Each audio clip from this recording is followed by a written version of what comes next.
Please put your hands together for Ken Fager. Hello.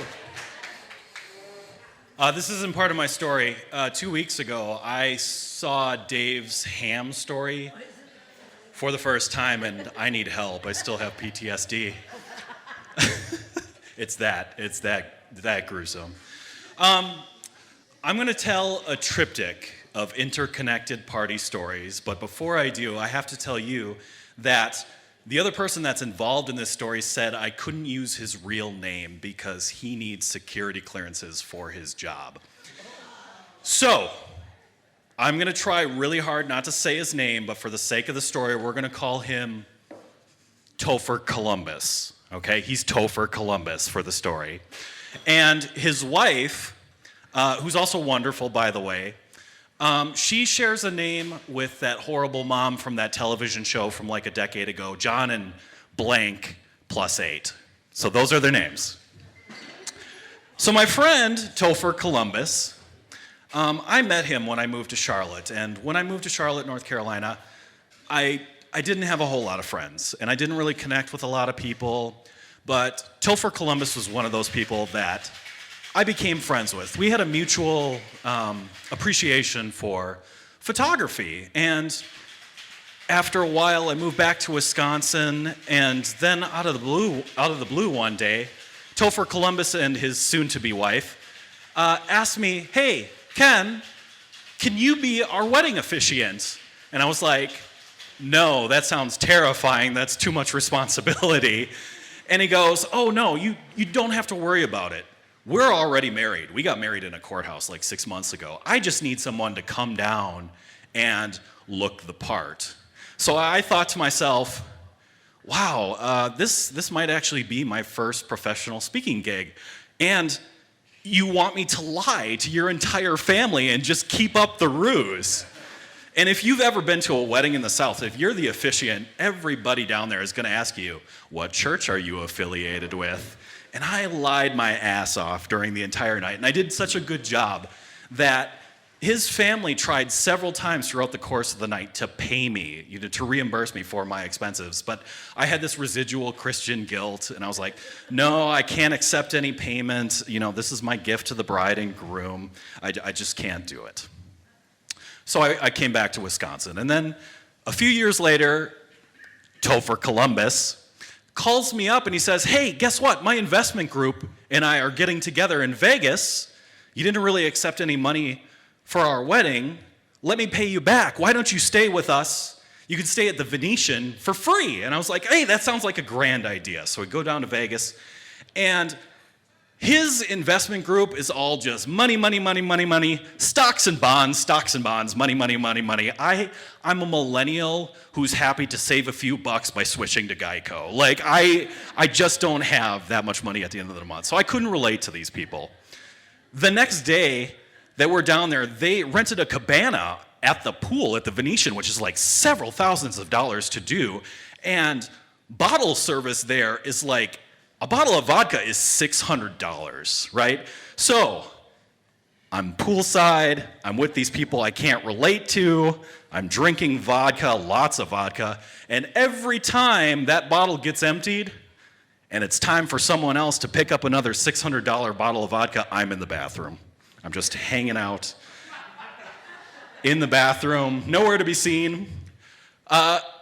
Ended up getting superbly drunk, and by dinner time, we made the kind of decisions that are like, we're here in Vegas, let's go see a show. Let's get front row tickets. Let's splurge on us. So we buy front row tickets. Oh, and another thing you should know about this trip, Vegas had just recently legalized the devil's lettuce. And my friend, Topher Columbus, had no experience with this. So he bought a bunch of edibles. And before the show, he's making a rookie mistake, popping these edibles left and right, left and right. I'm like, you just slow down. Slow down, slow down. No, he's not listening to me. He's like, I don't feel anything.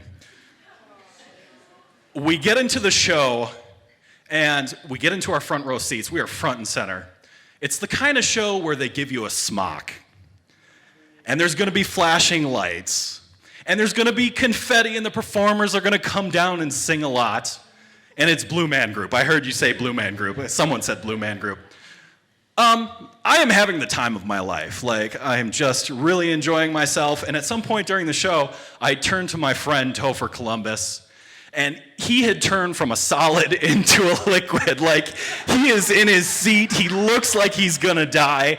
And for a brief moment, I was actually concerned. I was like, oh no, they just legalized marijuana here. I'm going to be responsible for my friend's death. He's going to be that one statistical anomaly that's going to ruin it for the rest of America. And then Blue Man Group started doing a cover of Donna Summer's I Feel Love, and I was like, oh, I feel love, and I'm just totally into this. So we had a great time in Vegas. More time goes by, and this year I decided I wanted to do something off my bucket list. So happy people go to Disney World, right? Depressed people go to Chernobyl. So I went to Chernobyl. It's the site, if you're not familiar, it's the site of the world's worst nuclear accident. And my friend, Topher Columbus, kind of glommed on. He's like, hey, do you want any company on this trip? And I'd be like, yeah, why don't you, as an American, come with me to a Russian-speaking country where, you know, there's open conflict. It'll be great. We'll get kidnapped together. We get there, and this is a bucket list item for me. Everything has to go right. And in order to visit Chernobyl, you need to get clearance from the government 10 days at least beforehand. Like, all your numbers have to line up, all your fees have to be paid, and everything. He screwed this up. Like, and I'm too Midwest nice to say anything about it. He's just pissing me off. He was also late getting up, like a half hour. I'm like, I'm gonna leave you here in this country. I don't care. So they're not gonna let us into the first security zone because his numbers don't match up. He changed his passport numbers changed. Our guides come back, pull us aside, and explain to us, like, they're not gonna let you into the zone. You need to pay a fine. That fine, and they specifically asked for this, is $34 US. Chris didn't have any cash on him. I had cash on me, though, so without blinking an eye, open up my wallet, toss $34 there. And Chris is like, oh man, I'm so glad you had that on you. I'm glad you were able to pay that fine for me. Thank you. And I pulled him aside, I'm like, Chris, that wasn't a fine. That was a bribe. We paid a bribe. I was so mad. I was so livid.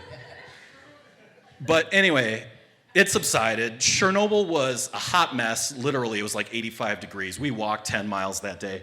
We got to see the entire village. We got to see the reactor and everything. And then at the end of the day, there's one motel in Chernobyl. You're staying there at night. They lock you in at 10 o'clock. The windows don't open, because if the wind can get in, it'll blow in radioactive waste. Like, it's not even close to a Motel 6. We had a communal meal, we're having some drinks. Chris and I are talking to other people on the tour. And I speak German. I had befriended myself to a bunch of other Germans who were on the tour. And one of those Germans comes up to me while we're drinking, taps me on the shoulder. I turn around and he goes, Ken, we're having an after party in room 28. The password is knock knock. Knock knock. So Chris and I finish our, Topher Columbus, you're gonna have to edit that out.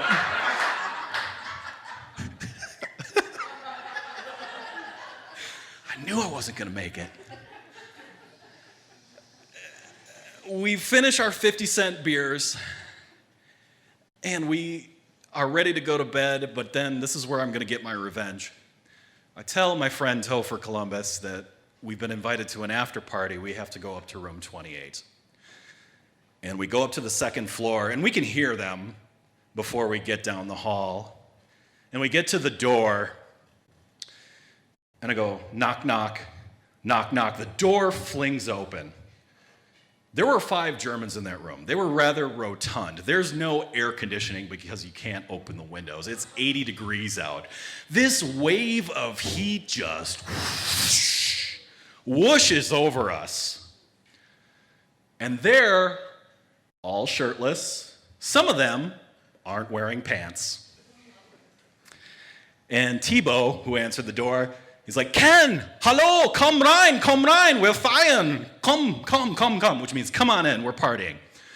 And without skipping a beat, my shirt just comes right off. And I look at Chris, Topher Columbus. God damn it.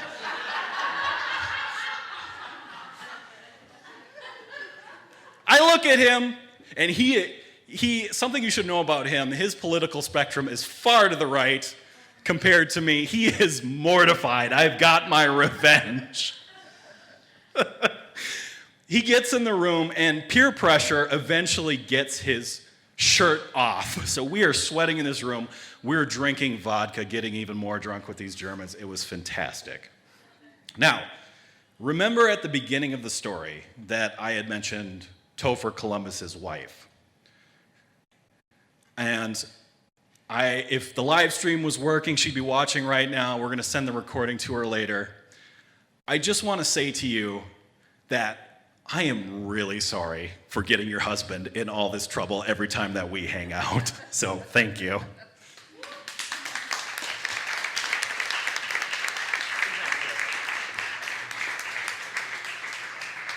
Well, Chris and Kate, you win some, you lose some.